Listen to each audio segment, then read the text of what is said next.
Hello YouTube, how's it going? I'm Hellhound, and welcome to another one of my videos.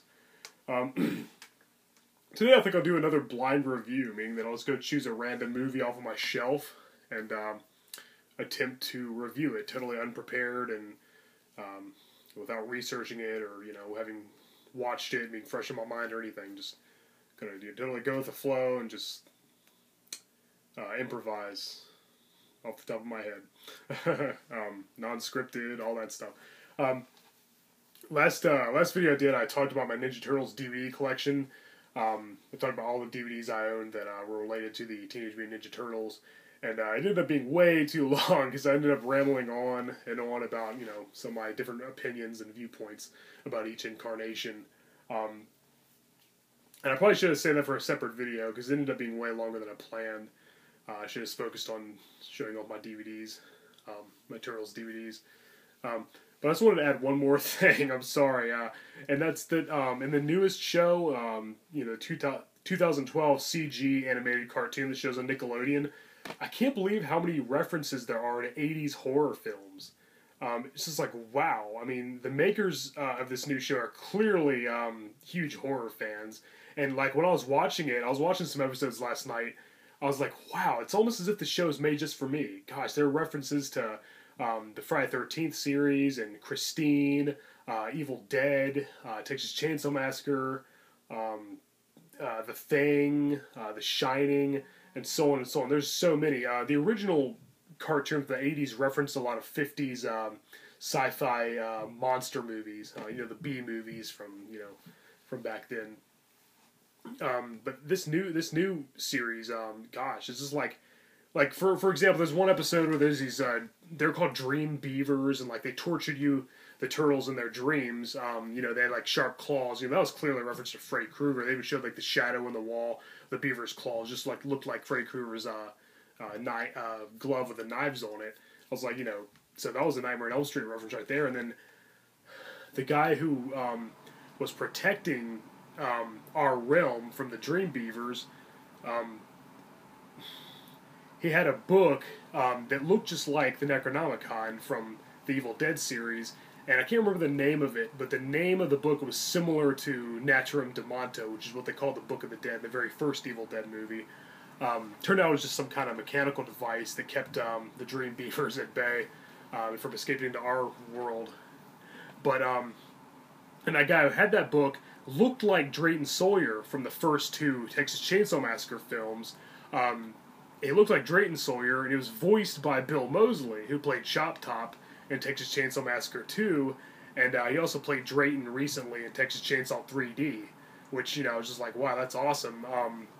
And he had a chainsaw. He came after Casey Jones with a chainsaw that said, "The saw is family," etched into it. Just like the chainsaw Leatherface had in Leatherface, Texas Chainsaw Massacre 3. It was also a line that Drayton said in Texas Chainsaw Massacre 2. It's just like, wow. It's like, I feel like the kids watching the show on Nickelodeon today aren't going to catch all these references. Just like, wow, watching this, I was just like, I can't believe, it feels like the show's made just for me. It's just like, it's just crazy. It's just like, I was already a huge Turtles fan, obviously a huge horror fan. I was watching it, just like, wow. It's crazy. There's another episode of like a possessed evil car. It's like a mutant car. It's kind of like similar to Christine. And then there's one with a creature in the woods who had a burlap sack on his head and overalls, just like Jason from Friday the 13th Part 2. And then he took Casey Jones' mask and put it over his own, a hockey mask, just like Jason. I was like, I can't believe how many 80s horror references there are.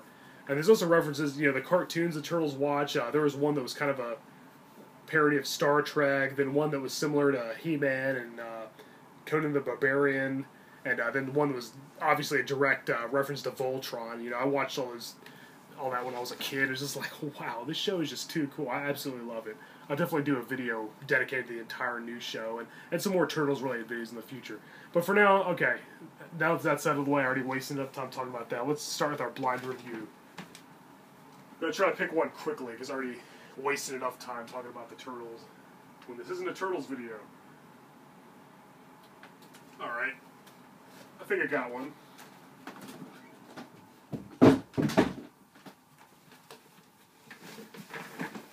How about Dead Alive?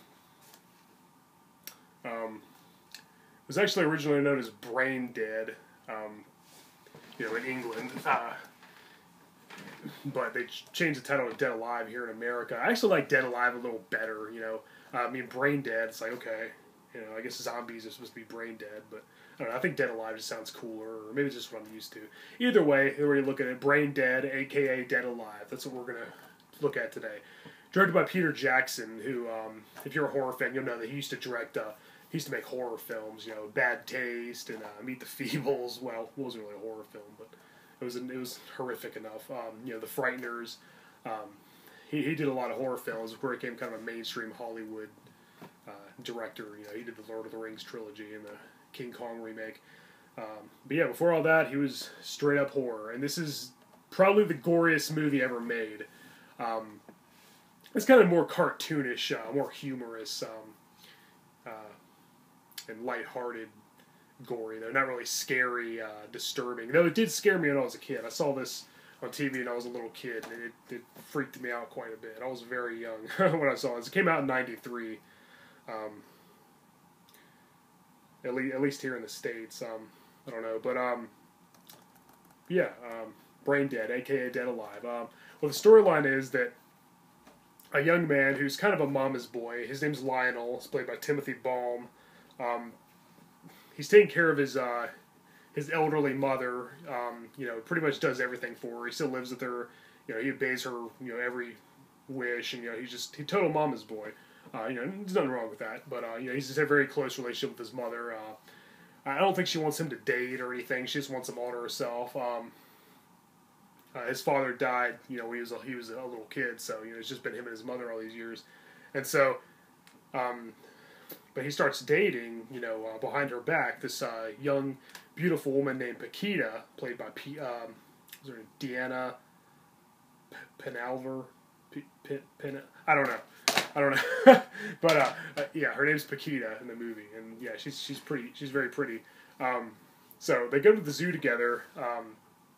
Either he's being spied on by his mom. Now, at this point, the movie, aside from the opening scene, which introduces the Sumatran rat monkey, which is like a mutant, really creepy-looking mutant animal that supposedly is cursed as well. Aside from that opening scene, the movie seemed relatively normal up until this point. Lionel and Paquita are at the zoo. His mother's spying on them. She ends up being bitten by the Sumatran rat monkey, who is being kept there. He just killed one of the regular monkeys, or ripped its arm straight out of its socket and started feeding off of it. Pretty cool stop motion animation effects on the Sumatran rat monkey, by the way. I always love claymation and stuff, so it looks pretty cool. It bites his mother. She ends up killing it by stomping its skull with her shoe, and Lionel takes her home. She's still mad, I guess, because he was at the zoo with a girl, which I guess she kind of frowns upon. This isn't really made too clear, but I think it's kind of obvious. And the mother begins showing signs, she begins turning. The curse takes effect, and she begins slowly turning into a zombie-type creature. And there's a lot of gross out scenes. She has some friends over, and they're eating some pudding, and she squirts some nasty goo into it. Her ear even falls off into her pudding, and just a lot of gross scenes like that. But the best part hasn't started yet. And so, so Lionel's kind of having to keep this a secret. Eventually, his mom gets really sick. A nurse comes over. Tells Lionel that she's dead. She loved you very much, until the mom awakens, rips the nurse's head almost halfway off, and turns her into a zombie. So now his mom and the nurse are like both zombies attacking him. So he's got a big problem. He manages to evade them, and then his mom does have a funeral. I don't know, I guess she pretends to be dead. I don't know. It's not. Some of it's not really explained very well, I guess, but it doesn't matter because it's an awesome movie. I think it takes place in the 50s too, by the way. I never really realized that when watching it before, but now that I think about it, I think it's apparent that it takes place like in the 40s or 50s, I believe. I've never been to England, so I didn't really, I didn't really know. I figured, I guess it could have looked like that in the '90s too. I didn't know. I was really young when I first watched this.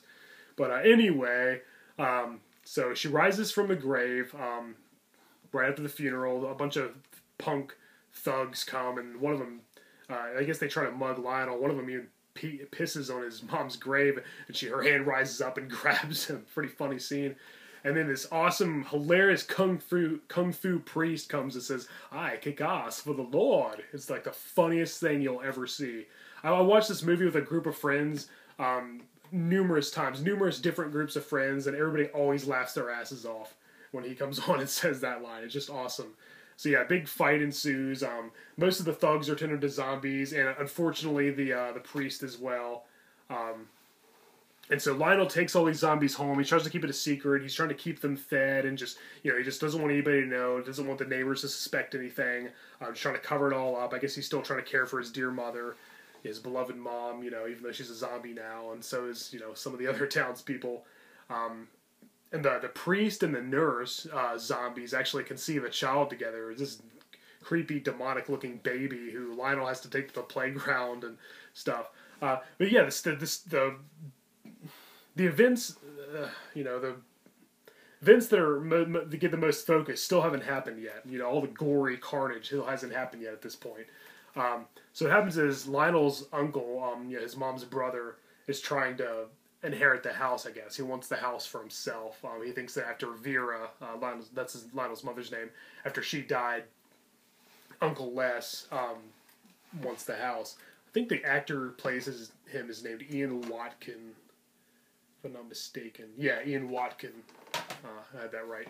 And yeah, Uncle Les, he's hilarious, by the way. He has really funny lines. Is that the one with the donkey and the chambermaid? You'll just have to see it to know what I'm talking about. I can't do it justice. But anyway, he finds out about all the stiffs in Lionel's basement. He thinks they're just dead bodies. He thinks that Lionel's like a killer or something. And so, Lionel buries them. He injects them with, I guess it was supposed to be some kind of poison. He was trying to, get rid of them once and for all, but he accidentally injects them with animal stimulant, I believe. And so when his uncle, who I guess now is trying to take over the house, throws a party, and there's all these people, the zombies rise up, and they're just like totally wired. And that's when the movie really gets started. All kinds of gory carnage ensues. Oh my gosh, the zombies come out, they make more zombies, people are just ripped to shreds in various disgusting ways. There's so much blood and guts in this movie. It's just breathtaking. I say this is the goriest movie ever made. Some people disagree with that. I don't know. There's not really any way to measure the amount of gore, but whatever. Maybe there's some more serious, more sophisticated horror films out there that are gory. Some people say Cannibal Holocaust, and I will say that's the most realistic looking gore and on-screen deaths and stuff, and some real animal deaths too. That's why I don't like that movie. I'm totally against real animals being killed for the sake of making a movie. That's just ridiculous. So no, I don't own that one, and I don't support it at all. But I have seen it, and it is very realistic looking. The deaths, they even thought that people were killed during the making of the movie. But a lot of people say that's the goriest movie ever made. But really, this one's maybe more real looking, but this one's way, way gory. This one's much bloodier. But yeah, so we got rib cages being ripped out. We got people's faces being ripped off. Oh my gosh, we got people just being, totally dismembered. There's just blood and guts everywhere. A bunch of organs and intestines even come to life. Oh my gosh, it's just... Oh gosh, I can't even do it justice. You'll just have to see the movie. It's almost unbelievable the lengths they went to make this, as gory as possible. So, Lionel has got pretty much everybody at the party is killed. Lionel's Uncle Les is fighting back. He's got some meat cleavers. He's cutting up all the zombies and stuff, and it's pretty much up to Lionel to save the day. And so he starts attacking the zombies with a lawnmower. The type of lawnmower that he uses, I heard, actually wasn't around back then when the movie takes place, but who cares? He comes in, he says, "Party's over," and he starts, just shredding them with his lawnmower. Blood flies everywhere. Then he has to face down his mother, who at this point is mutated to a big, huge, demonic beast. She looks like a zombie dinosaur type creature. She starts talking to him too, and she's like the only zombie in the movie that talks. I think. I guess the baby, the little kid zombie laughs, but oh yeah, it's just, oh my gosh, all this carnage, all this blood and gore. This movie's a riot. It's so much fun. As I said, it did kind of scare me when I was little. And I was always curious about it. I was like, oh, I want to see that movie again. I only saw, like, the last half. I didn't even see the build up to it where everything was seemingly normal. I only saw, I saw the gory, crazy parts. I had no idea what happened before then. I was like, oh my god, that thing is his mother, and, oh my god, all this chaos is going on in this huge house. Oh gosh. But yeah, I highly recommend this movie. Yeah, Brain Dead, Dead Alive, whatever you want to call it. Directed by Peter Jackson, released in 1993. It's just a blast.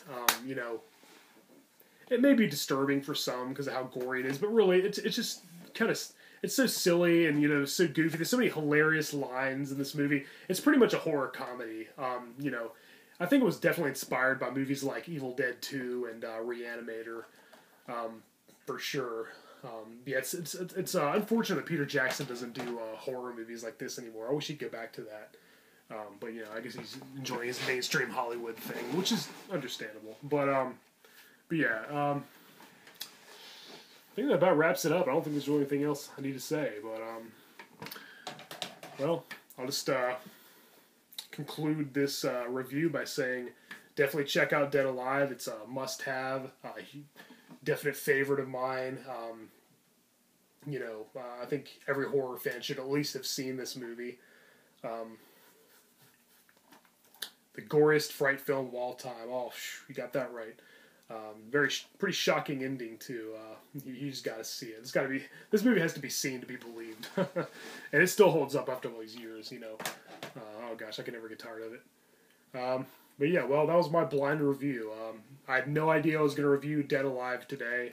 I just got home. I just got off work about almost an hour ago. Came home. I knew I was going to do a video, but I didn't know what. I knew I wanted to talk about the Turtles, the new Turtles cartoon, and all the crazy horror references. So so it wasn't completely off topic because I was talking about there was always a horror movie review, and I was talking about horror references and a modern cartoon. So the 5-minute talk about the Turtles at the beginning of this video, I wasn't totally off topic, I guess. I had to talk about it, though. I had to get it out of my system because I just think that's too cool. It's like, wow. But yeah, well, Dead Alive.